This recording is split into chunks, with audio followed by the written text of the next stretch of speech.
3, 2, 1. Here we go!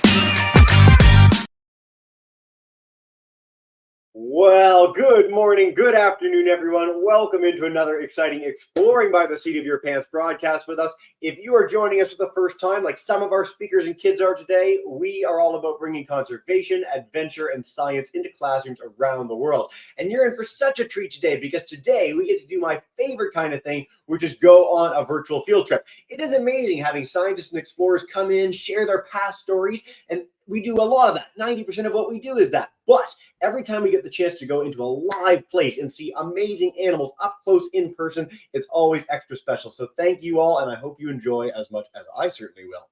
Now today, before I introduce our speakers, I want to note we have a Kahoot today. So between our talk and our Q&A, if you want to play along with a little 4-question quiz, you can pull up that game pin below and have an opportunity to test your bragging, get some bragging rights and test your understanding and have a little bit of fun. I'm tripping over words. I'm so excited because we are live with Ripley's Aquarium of Canada. Before I was your host here at Exploring by the Seat of Your Pants, I used to work as an educator at Ripley's Aquarium, getting to interact with all these amazing animals and bring them to people just like you. So today, for International Sawfish Day, we are going back together into the water. We are going to learn about one of the coolest creatures on planet Earth with the whole Ripley's team. So in fact, I'm going to bring them all in right now. We're going to have lots of views today. We've got the upper level view. We're down live in the tunnel. We've got some amazing folks joining us in the boardroom to bring on some props and more. So hello, everyone. Hello, Ripley's team. And take us away with a little bit of a journey on our sawfish.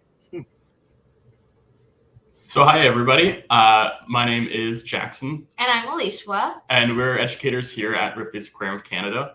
And we're really excited to be here today, especially because today is International Sawfish Day. And to commemorate it, we are going to be talking all about our own large-toothed sawfish.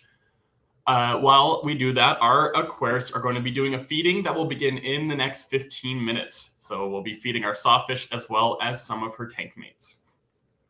Firstly, however, we here at Ripley's of Canada want to acknowledge that we are on the traditional territory of many nations, including the Mississaugas of the Credit, the Anishinaabe, the Chippewa, the Haudenosaunee, the Wendat peoples, and is now home to many diverse First Nations, Inuit, and Métis people. We also acknowledge that Toronto is covered by Treaty 13, signed with the Mississaugas of the Credit, and the Williams Treaties, signed with multiple Mississaugas and Chippewa bands. Today, the meeting place of Toronto, also known as Takaranto, meaning the place where the water meets, where the trees meet, where the trees meet are standing, is home to many Indigenous people from across Turtle Island, and we are grateful to work on this land. Perfect. So the part that you guys are seeing right now is Dangerous Lagoon, and it is home to our sawfish.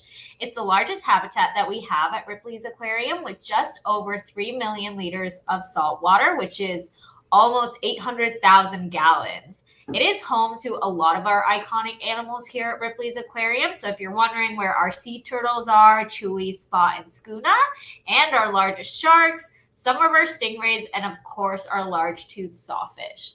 So this specific habitat is designed to replicate a Caribbean reef environment. If you're looking at our sawfish in the tunnel view, it's perfect for a lot of the species, and they do call it home. So most of the species that live here could be found only in parts of the world, this part of the world, like our lemon sharks or nurse sharks and a lot of the smaller fish, but that's not the case for all of them. So our big sand tiger sharks or our green sea turtles and even our sawfish can be found in the oceans around the world. So near Australia, South Africa, South America, including the Caribbean. And yeah, so sawfish are in the family Pristidae and are part of the group of fish called elasmobranchs. So as mentioned, they can be found in warm waters worldwide, and they have existed on our planet for over 100 million years. So that's since the time of the dinosaurs. Their lifespan can range and is estimated to be around 35 to 50 years. and they are able to inhabit a wide range of salinities. As elasmobranchs, they have some adaptations that make them unique when compared to many other fish. So if go ahead, touch your nose and your ear, give it a squeeze or a wiggle. It's 100% cartilage. Our skeletons are made of calcium-based bones, which helps us keep upright and aids in walking. But that's not the case for these creatures, since their skeletons are made of wibbly-wobbly cartilage that keeps them flexible and lightweight in the water.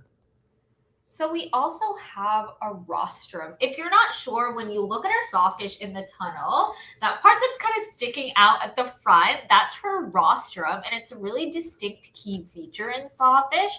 And it's a saw-like nose at the front of the sawfish, and it's made out of ossified or super tough cartilage, which is like our squishy stuff in our ears or our nose, but with an added layer of bone surrounding it, so making it really hard to touch. And it kind of sounds like this table right here if you touch it. And it usually makes about 25% of their body in length, and it's super hydrodynamic. So what that means is it's very easy for the sawfish to slice through the water, and they have minimal drag, so there's not a lot of resistance. And our sawfish are nothing if not versatile, which means their rostrum is used for a lot of things. So they can hunt prey, they can use it for self-defense, and they also use it for something called electroreception. So we have 5 senses, and our sawfish has 6 senses, so that includes electroreception. And it basically allows them to sense electrical signals from their prey in the water.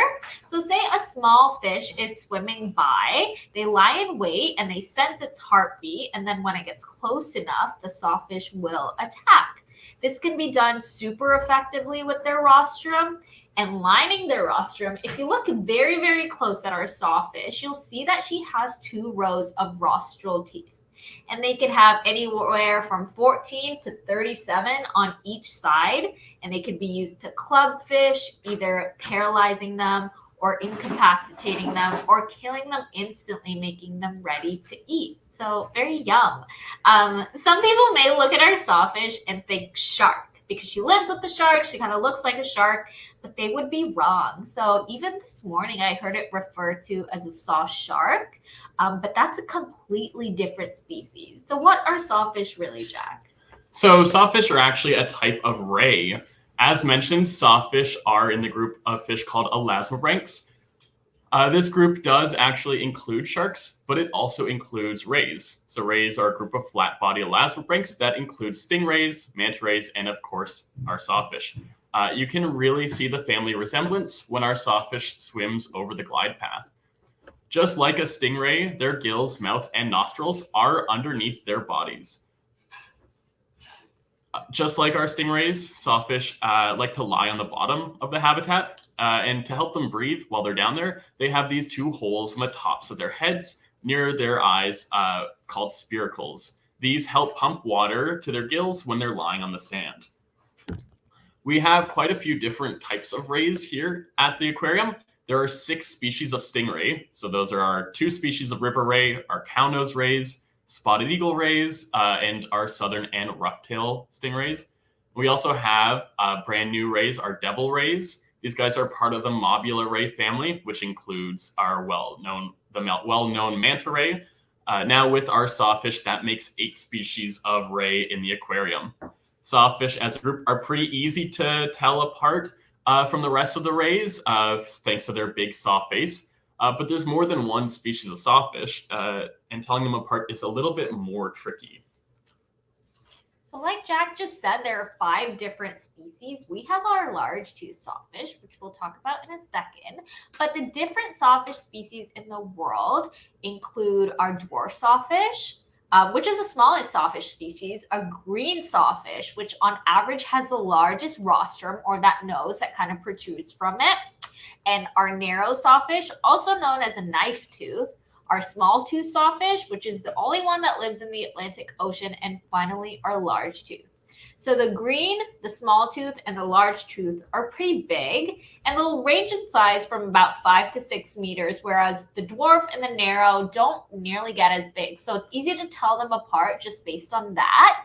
When it comes to our largest 3, to tell them apart, you would look at the shape of their rostrum. So they differ slightly in shape, size, and prevalence of their rostral teeth. But even looking at the body of our large-toothed sawfish, you can kind of see her fins sticking out, and their fins are as long as they are wide. So they do look very triangular, and you can't really see her tail right now, but it is forked. And if you get really close to her rostrum, you'll see that her teeth are evenly spaced out. So it just depends what you're looking for, but it's really easy to tell once you know. So yeah, and our sawfish, we mentioned, is a large tooth, also known as Pristis pristis. They're notable for being the largest species of sawfish. We mentioned they stay around the same size as the other two large species, around 6 meters long. One individual, though, was found to be just about 7.5 meters long. So that's even longer than a great white shark. Large-toothed sawfish, like many fish, can go by many different names, and all of them can tell you quite a lot about it. So this sawfish was also called the common sawfish. Now, this name isn't used quite as often now since in the last few decades, their populations have drastically gone down. They've also been called the river or freshwater sawfish. Ours is kept in the dangerous lagoon, which is all salt water. But these fish have a pretty unique ability where they can move between fresh and salt water. Not very many animals can do that. And some researchers believe that they might be doing this to go and have babies, but we're still not fully sure. So in a little bit, you will see the feeding start, but I did want to mention that a conversation we had with our curator here at Ripley's Aquarium, Dave, he specifically outlined sawfish care, and we got a lot of information, specifically how we take care of our sawfish. So the one that you have right now, she's about 25 years old, and her name is Fin Diesel. She was collected when she was very young as a wild catch, and she came all the way from Atlantis, Bahamas, where she was kept on display for a couple of years. And after that, she was transported to Ripley's Aquarium in Gatlinburg, Tennessee, and now she's here. So she spent about 20 years as part of our troop, and I would call her a world traveler.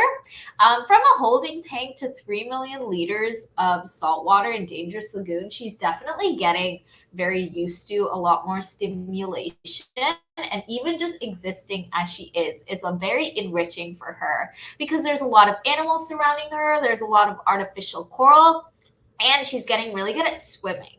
Her natural inclination, as with many sawfish, is to swim in small bursts, and she can even swim backwards, which sharks can't do. So I think that's pretty cool.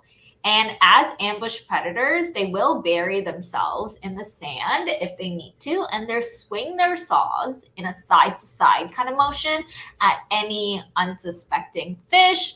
But this does also add a level of difficulty to our husbandry department.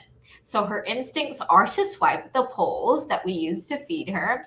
And we try to avoid this because we want to protect her rostral teeth. Even if they can grow back when they're a little chipped, we don't want them to completely be cut off at the roots. And they aren't really supposed to swipe at things as tough as our poles.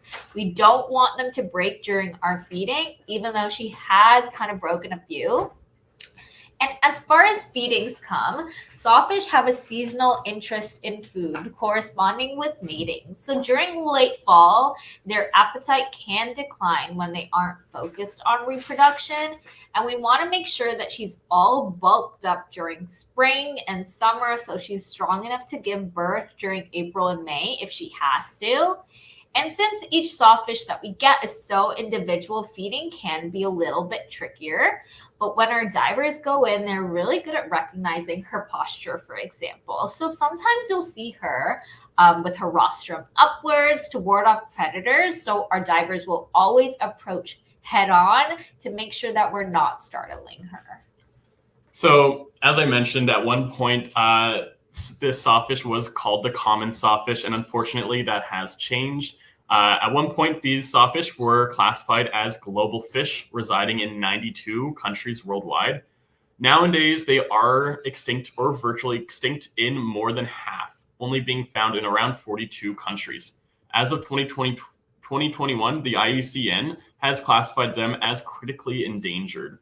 Oftentimes, their rostrums will get caught in fishing nets, which they aren't able to detangle and swim free. And this is a bigger issue than you might think, because around 50% of the plastic pollution in the ocean is discarded fishing nets. So that's a pretty big obstacle for these guys to face. Unfortunately, they also fall prey to habitat destruction and population decline due to human-induced modifications on the environment. So when we build dams and dredges, we're destroying their habitats or their sources that they might rely on normally. And unfortunately, also, despite the reverence surrounding the sawfish, in many cultures, their rostrum make them especially vulnerable to target fishing. Their rostrums are often collected for trophies, and their fins are the preferred option for shark fin soup in many countries. So with a high demand in the world of their parts, it's no wonder why they're declining at such a rapid rate.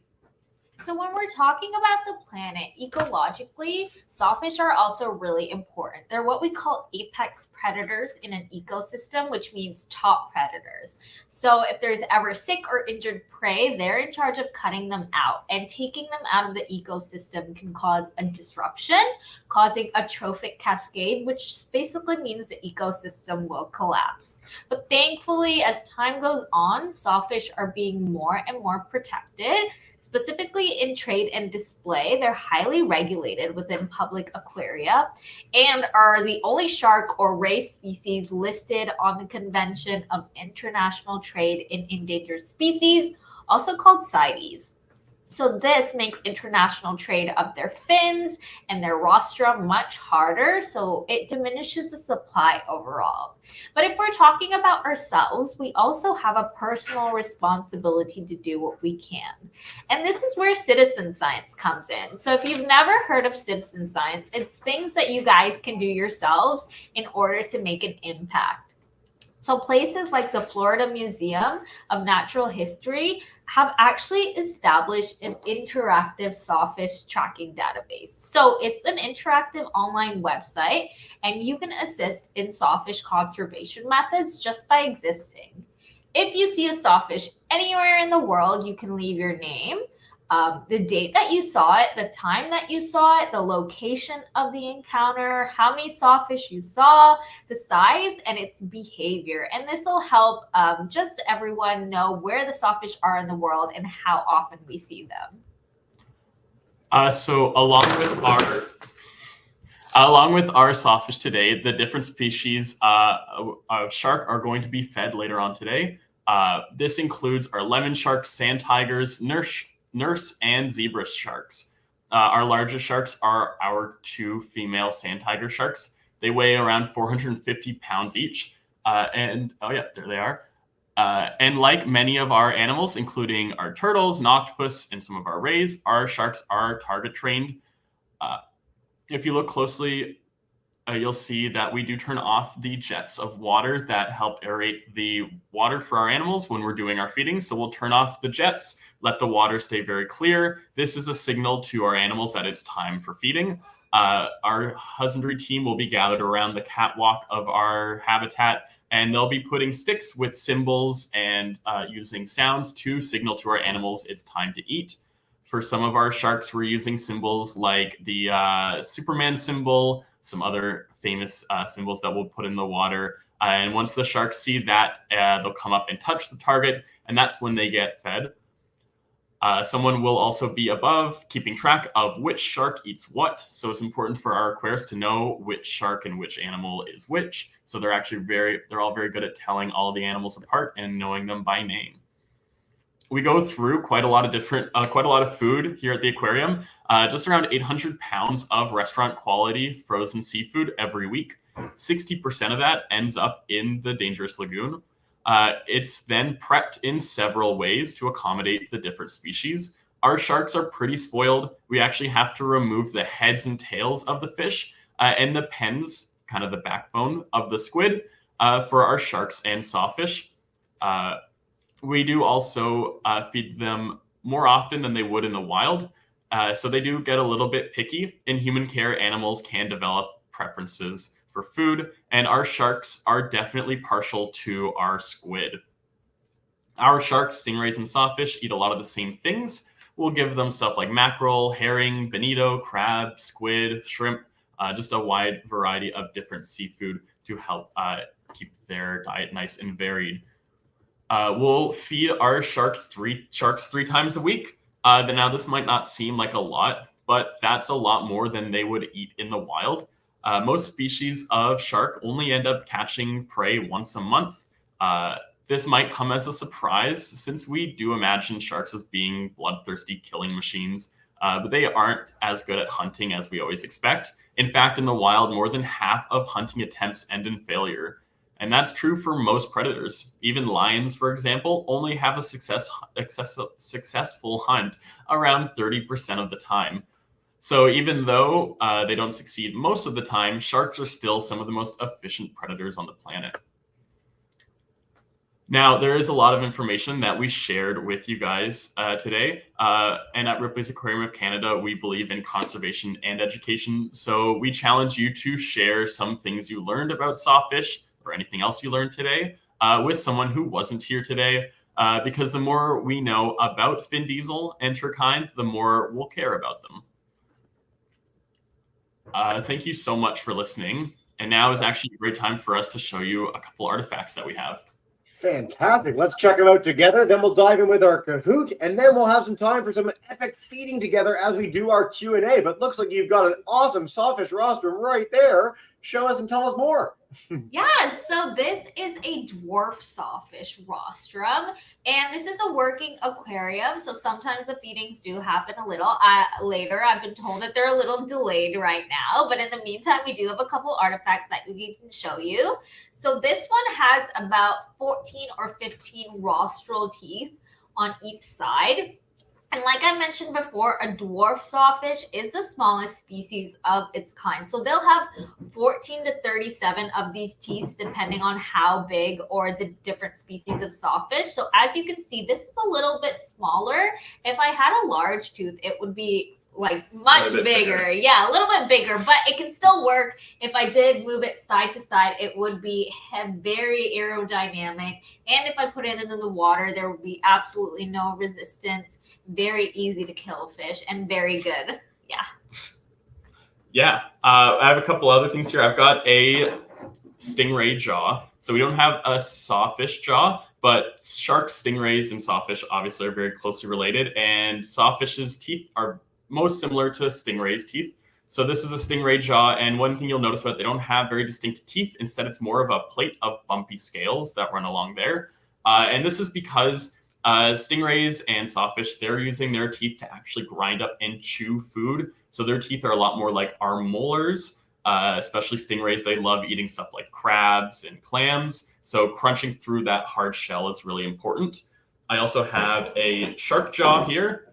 Now sharks, as opposed to stingrays and sawfish, are hunting very fast moving small prey. And so they're using these teeth to grab onto those small slippery fish and keep them in their mouths. So that's why they have really sharp teeth. They're not actually really chewing their food with these teeth. They're really just keeping them in their mouths with that. And like stingrays, sharks and sawfish all lose their teeth and regrow them constantly. So if you can see this, their teeth, they have rows and rows of teeth underneath the ones that are currently out. And anytime they lose a tooth, they just pop right back up. So they'll go through thousands of teeth in their lifetime. And that's true for sharks, sawfish, and stingrays. Yeah. So Jack just showed you a lemon shark jaw, but I want to show you the sand tiger sharks, their teeth. Specifically, this is called a tricuspid tooth. If I put it really close to the camera, you can kind of see that it has 3 points. Yeah, so like I said, our sand tiger sharks are the biggest ones in the tank. So that means that they also eat a lot of big fish when they're in the wild. A good way to tell the size of the shark is the size of their teeth. Most reef sharks or smaller sharks will not have these tricuspids because the things that they're eating are much smaller, easier to kill, like the lemon shark jaw over there. But our sand tigers need a little extra grip, need a little extra force because the prey that they're hunting are so big. So if you're wondering the size of a shark, always look at its teeth, and that'll tell you the size of the shark. So those are the artifacts that we have for you today. I think either we'll move on to a Kahoot or we have time for questions too, if anyone has any. Well, we're going to start with the Kahoot, and then we're going to dive in with lots of questions. I've got an artifact of my own, which is this awesome megalodon tooth. So as we were talking about, the bigger the tooth, the bigger the shark. This is like the biggest shark we've ever had in history, which is pretty cool. So if you ever get the chance to go to Ripley's, they've got some amazing stuff, biofacts just like that you can have in your education programs, birthday parties, and more. There's nothing quite like actually feeling a shark jaw or tooth. So with that, and with our feeding underway, or getting close to getting underway, I'm going to play our Kahoot together. I brought up that game pen a few times, and what we can do is, Ripley's team, if you want to help us out with any hints as we do our Kahoot together, feel free to chime in, or there's like 5 seconds to spare. For anyone who's new to Kahoot, the faster you answer, the more points you get, and what you win is all of our everlasting respect. So that's pretty cool. We are excited to get underway soon. We've got 4 quick questions just to test your understanding and have a little bit of fun today. So let's pull this up, and we will get started. So many of you today. That's awesome. All right, here we go. As our drum roll, please, with our things happening on the side there. That's awesome. And then we'll take our Q&A while we are watching the feed together. Here we go. 45 of you in 3, 2, 1. All right, our first question. Sawfish have skeletons made up of, we talked about this near the beginning. Is it bone, cartilage, collagen, or adamantium, which would be awesome, but is definitely wrong. Just a hint, we don't have Wolverine sawfish today. However, our answer is here. And so, guys, it's not bone. It's not quite like us, is it? They're a special group, these elasmobranchs. It is. Let's see what our answer is. Yes, most of you got this right too. Cartilage is. This group has skeletons made of the same thing that your nose and ears are made of. So if you feel those right now, they're kind of squishy, kind of hard, kind of both. That's what makes it the skeletons of our rays and sharks. All right, we talked about how common they are later, or lack thereof. Are they common? Are there tons of them all around? Are they vulnerable? Are they endangered? Or are they extinct? Are there no sawfish left? In which case, the ones we were just looking at would be very out of place, be very shocking. Let's see what our answer is. 41 of you have your answers in. Feel free to chime in if you have any hints, guys, before the time runs out. But yes, endangered. So sawfish are in a little bit of trouble. There's a lot of threats that they face. There's also a lot of work being done by aquariums and elsewhere around the world, live in the wild by conservationists to help protect them and get them off that endangered species list. A lot of you got that right. That's fantastic. As we go to question 3, I want to note too, our Archer Seaman class, our Miami crew, you guys are going to get our first question when we go to Q&A. So we got sawfish as pretty big animals. We've seen them from both views. How long can they grow to be? 5 feet, 10 feet, 15 feet, or over 20 feet. We talked about bigger than great white sharks was thrown around earlier. They're classically pretty large. What do we think? Ooh, a nice little mix here. But yes, sawfish can be gigantic. They can absolutely be they're one of the largest species of fish on this planet. They're magnificent. The ones at Ripley's Aquarium are how long? You guys might know. How long are the sawfish there? They're big. I think this one that we have is about 7 meters long. Yeah. So already bigger than our 20 feet, which is wild. Yeah. Very cool, guys. Oh, completely threw off our leaderboard. My goodness. Okay, We got a whole new leader going to the final one. True or false? Sawfish can sense electricity in the water with a special sense organ. I'll give you a hint. We brought up the word for it earlier that I'm highlighting below. Most of you have gotten your answers in. This is something that makes sharks and rays so cool in general, is that they can sense these things that we simply cannot. And so the answer here is true. Let's see how many of you got it right with 3 seconds to spare. Looks like our feeding is pretty much underway. Most of you got this right. Way to go, everyone. Awesome. All right, let's see what that does to our leaderboard. And then we are heading to Miami for our first question, where hopefully the tech is all working for them. Fingers crossed together. All right, Glowing Dingo second. And first, for all the marbles, is...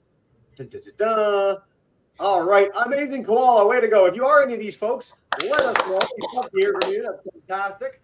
All right, folks, we're going to dive in with our Q&A. So let's see our Miami crew. Hopefully this works. Come on in. Take us away. Hey, guys. Hi. Oh, yes. Okay, Devin, ask your question. How many sawfish are there in the world? Ooh. That's a good question.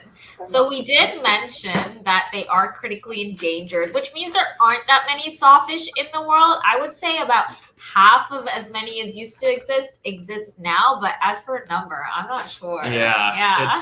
They're too hard to count. They're so spread out. It's it's so hard to count them, especially when the ocean is so big. Truly. So I'm really glad we highlighted this point that scientists and explorers don't go everything. It's very hard to track things in the water, even things as big as blue whales. We don't really know how many of them there are. We try and track them all over the oceans of the world, and it's exceedingly difficult because the oceans are gigantic. So we know that they're in trouble. We know that there's fewer of them than there used to be, but a specific figure, 1, 2, 3, 4, 5, really hard to get that info. So way to stump the scientists, guys. Yeah. To kick us off. Avoca West, grade 3s, come on in Glenview and take us away. Hey, guys.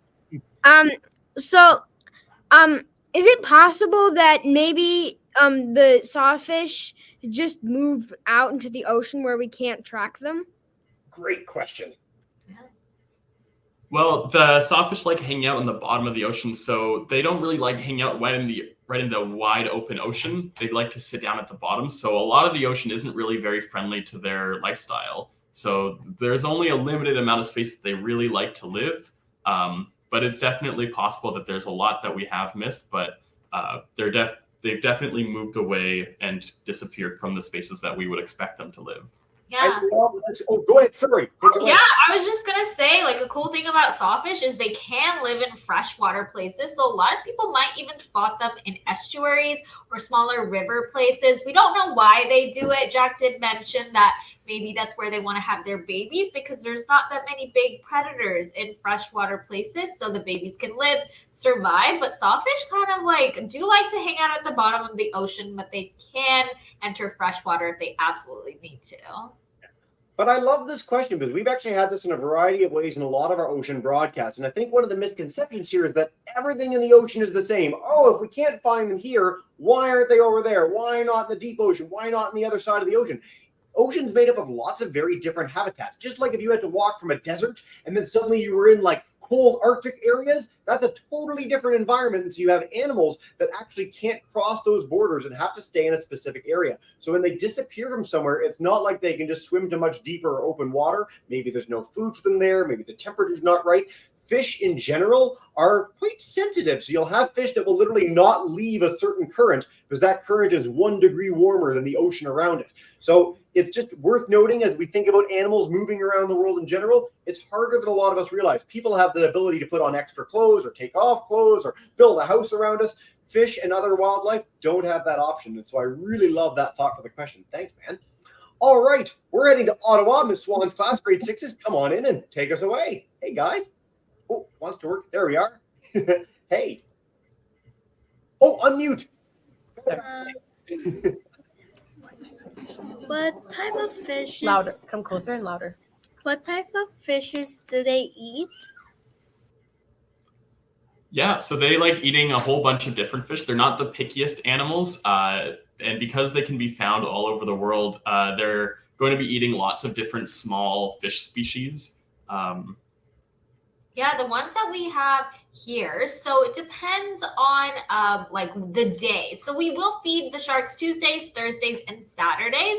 Depending on what day it is, the type of fish changes. But I know if they want to feed them a lot of like big, strong meat, they will feed them bonitos, which are a type of fish. And if they want something leaner with not that many calories, it'll be mackerel. But they eat a lot of the same things that sharks eat. Yeah.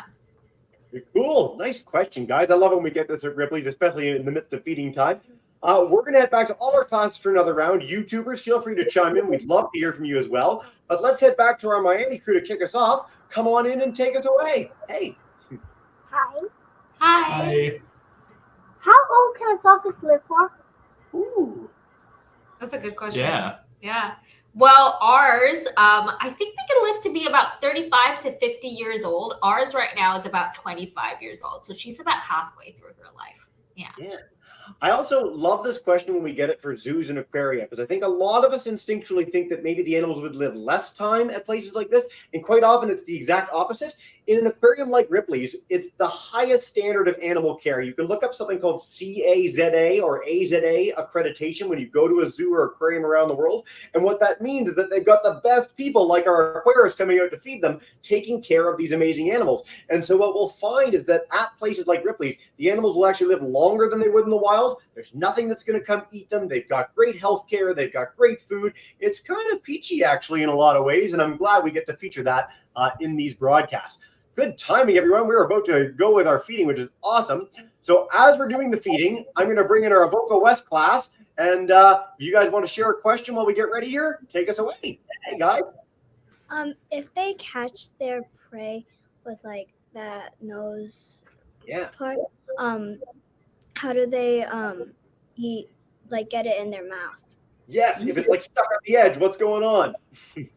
So when they're swiping at their prey, they're really going to be kind of destroying it. They're really fast and strong. And so it's a little bit gruesome, but the fish they're swiping at will often get split in half and ripped all up, kind of like, like a paper shredder.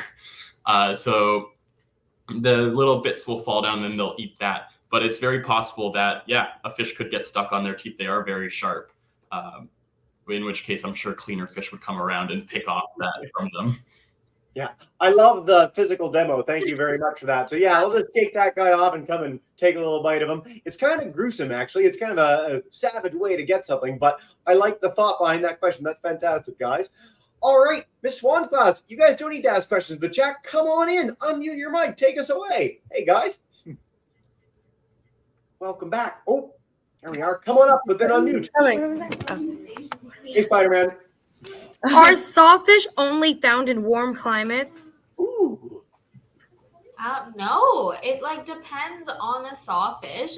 Most of them are kind of like our sawfish in Dangerous Lagoon is a Caribbean environment. So it is a warmer temperature. I believe the tank is about 22 to 24 degrees Celsius. But there is one species of sawfish that's only found in the Atlantic Ocean. So it really just depends on the species. Very cool. I'm glad, guys, we've gotten all kinds of questions here. As we start our feeding, I want to make sure we get sort of the double view of this, just so you can get a sense of what's happening. But all the fish are gathering on the surface here. Our sharks and other creatures are sort of getting ready right by the wall. We've got these poles that we talked about earlier. So Ripley's team, we'll go back for another round of questions in a minute, but can you explain a little bit about what's happening right now here on the surface? So our aquarists, they're the people in blue surrounding the habitat. They've prepared their fish. So I think we got a shot a little bit ago of the fish in the bucket, but we'll often, you can see we remove the heads and the tails from these guys to make sure that they are, that the sharks get the nothing but the best. So nothing they have to chew on. And then those large sticks you can see at the bottom of the screen there, they're going to be attaching that fish onto, and they're going to be lowering it into the water for our sharks. Yeah, and you'll see a lot of them around the catwalk. So they do know that it is feeding time. A good way that they tell is they turn off the bubbles or the jets in the water. And because they do this 3 times a week, every single week, our sharks from when they're really young get to know that it's feeding time. So on one side of the tank, they'll feed the sharks. On the other side of the tank, they'll do a broadcast feed or a feed where they just throw fish at the fish, so there's no confusion between the sharks eating the prepped fish and the living fish in the tank. And it looks like right now we are trying to get some food to our sawfish. We mentioned that it's pretty tricky to get food to her because of how aggressive she can be with the pole. You can see they're pushing the pole towards her. That big, right in the center of that big shape is our, oh, there we go. One of our sharks has gotten a big chunk of fish. So I think they're trying to get the sawfish to eat now too. We'll keep everything on. The sawfish is a little bit deeper, but our shark just took something right to the surface, which is amazing. That was great. Oh, well, guys, we are going to go back in with one more round of questions as this epic feeding is happening. Thanks for sticking around, everyone, to make sure this happens. Our Miami crew, you're in, but your devices are off now. So if you want to just chime in on the chat, please do it. I'll take one more question from you guys. Illinois, we'll head back to you guys at Avoca West. Come on in and take us away. Hey. Oh, Lana, come on up. Come on up. Come on up. We weren't quite ready for you, Jesse. Here we go. That's okay. Here we are. How many teeth can a sawfish lose in a day? Ooh, interesting. That's a good question. That's a really good question. So I think it depends on how much they're using their rostrum. So if you look kind of closely, you'll see that some of them are even chipped, like their teeth. If it's chipped like this, just at the end, it can grow back. But say they're using their rostrum and it just comes off from the root. That means it can't grow back. So they can lose a lot of teeth in a day. But sharks definitely are the ones that will grow back their teeth at a really fast rate. Sawfish, not so much. Yeah, I love this point, and I love when you show the shark jaw with all the teeth in like a conveyor belt, because every time the divers go into that tank, which is very regularly, they pick up tons of loose teeth. Like, sharks are always losing teeth. They go through thousands and thousands in their lifetime. It would be so much more convenient for us if we had more than just the 2 pairs. But it's kind of weird looking, because you'll see like 6 teeth in a row in like a circle inside their mouth. Really, really cool stuff. One of the things that makes sharks really special. All right, Miami crew, we're coming to you, and then we'll wrap up with our Swan crew to wrap up in a minute. How many types of fish are kept in the same tank? And this tank's a really good illustration of this, but educator, can you give us a little sense of how many fish might be in, say, Dangerous Lagoon? Oh, so that's a tricky question. We seem to always have new arrivals in this habitat. There's always new animals we're getting in, trading around, moving to other habitats. I know our Rainbow Reef, which is one of our slightly smaller habitats, has about 100 species and 1,000 individual fish. I would say that Dangerous Lagoon isn't far off from that. We have a lot of different species in there. I wouldn't be surprised if it's around 100 species as well. A lot of them are smaller fish that you might not notice at first with all of our big sharks, but we have, like, I think there in view are some yellowtail snappers, tons of different small Caribbean fish, but yeah, probably around 100 species. Yeah, and in the entire aquarium, we have about 16,000 animals in total. So think about it. Dangerous Lagoon is our biggest tank. It's really a variety tank. So even that kind of green slug that you saw on the screen, that was a moray eel, and they do like to hide. Yeah. Like, I was there for 2.5 years at Ripley's, and I saw the eel out like that one time. So you guys are so lucky that happened. That never happens. It's unreal to see a moray eel doing that. Very, very cool. What are the chances? So yes, tons and tons of fish. As you said, over 16,000 animals, which is really incredible to care for that many different creatures. What a cool question. Thanks, guys. All right. Time flies when you're having fun. I wish we could hang out all day as we do this epic shark feed, but we are going to wrap up with Miss Swan's class, our grade 6s. Unmute your mic, come on back in, and take us away for our final question. Hey, guys. Why is one side of the tail longer than the other? Ooh, interesting. Yeah. So a lot of sharks and not stingrays, a lot of sharks and sawfish and other fish will have that shape in their tail. It definitely helps with propulsion. It's an aerodynamic shape. I'm not sure if I can help answer that question. Oh. Yeah, go ahead. Okay, so it is called a hemicircle tail, and they do that so that they can promote good lift. So I don't know if anybody's noticed, but airplanes and sharks look the same, and it's because sharks have the best design for swimming and best aerodynamic and lift, and that helps. So this tail helps them to do their cruising speed. And then there's some like really extreme. So if you look at the nurse shark, which is kind of out of focus here, and then the zebra shark, those ones have a really, really big top lobe, but like very little small lobe. And that's so that they can do burst swimming. So if they need to ambush predators, they'll go really, really fast, but only for a little bit, like a sprinter. Whereas these sharks are more, they're not fast, but they're more marathon-y than the other sharks are. Very cool. Thanks, Danielle, for chiming in with that. That's awesome. You're welcome. This has been such a great shark feed. We've covered so much information. If you take away just a few things from today, that would be fantastic. I really encourage all our Ontario classes or anyone who has the chance to visit Toronto, go see the aquarium. It's a really, really special place to visit, especially at night when there's a few fewer people there. One of the coolest places in Toronto and the world in terms of an attraction. And maybe you'll get to see a shark feed like we've got live happening today. This is like the best shark feed we've ever featured at Exploring by the Seat of Your Pants, by the way. This is awesome. Before we wrap up, is there any final message, you two, that you want to leave us with about the aquarium, about sawfish on International Sawfish Day? Well, on International Sawfish Day, the great thing is that you can get involved too. That's where citizen science comes in. And even by just being here, you're already taking the best step forward is learning about sawfish, because now you can go home and tell everyone what you learned today, and then they can tell other people. And the more people that know about sawfish, the better it is for us. Yeah, and it's really important that we learn about these animals. Sawfish are really important to their environment, and it's really unfortunate that we are losing so many of them. But by learning about them and spreading that awareness, we can do our part to try and help make sure that they stick around for another few 100 million years. Yeah.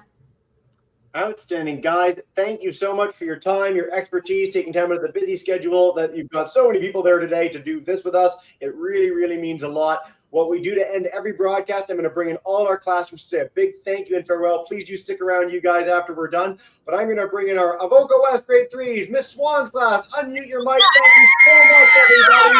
Have a wonderful day. Thanks, everyone.